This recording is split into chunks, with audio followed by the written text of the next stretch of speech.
Seorang pemuda yang hidupnya sederhana, bahkan bisa dibilang penuh perjuangan.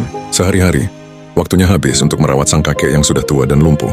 Sang kakek dulu adalah pria yang gagah, tapi sebuah kecelakaan tragis merenggut kemampuannya untuk berjalan, membuatnya hanya bisa terbaring di tempat tidur. Udin merawatnya dengan penuh kasih sayang, menyuapi, membersihkan, semua dilakukannya dengan ikhlas. Satu-satunya harta yang mereka miliki hanyalah sepetak tanah dan rumah reot peninggalan leluhur, tempat mereka berteduh. Tapi ketenangan mereka tak bertahan lama. Suatu siang yang terik, kedamaian itu dirobek oleh debu mobil mewah.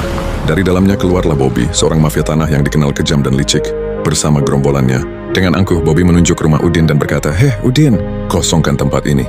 Tanah ini sekarang milikku." Udin jelas kaget. "Apa maksudmu, Pak Bobby? Ini tanah warisan kakek saya. Kami punya surat-suratnya." Bobby tertawa mengejek. "Surat-suratmu itu sudah tidak laku. Aku punya surat yang lebih kuat," katanya sambil melambaikan selembar kertas yang entah asli atau palsu. Para tetangga yang mendengar keributan mulai berdatangan. Mereka tahu Udin dan kakeknya adalah orang baik. Dengan bantuan warga, Udin mencoba melawan. Mereka berjuang mempertahankan hak mereka. Kasus ini pun akhirnya sampai ke meja hijau ke pengadilan.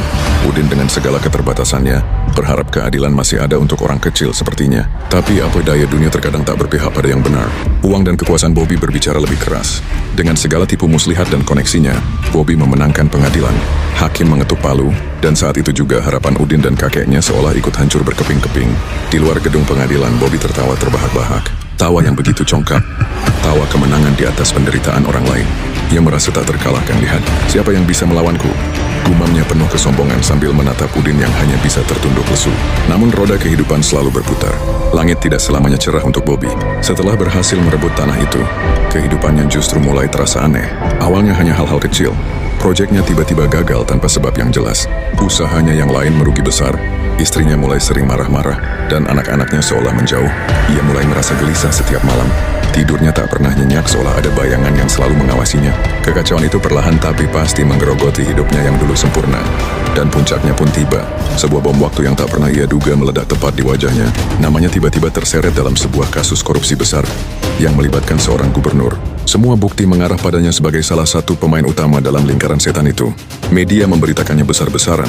Fotonya terpampang di mana-mana sebagai penjahat. Dalam sekejap semua yang ia banggakan runtuh. Kekayaan, kekuasaan, teman-teman palsu semua meninggalkannya. Ia kini sendirian menghadapi dinginnya jeruji besi. Di dalam sel yang sempit dan pengap itu, Bobby sering termenung. Tawa kemenangannya yang dulu menggema, kini berganti dengan isak tangis penyesalan.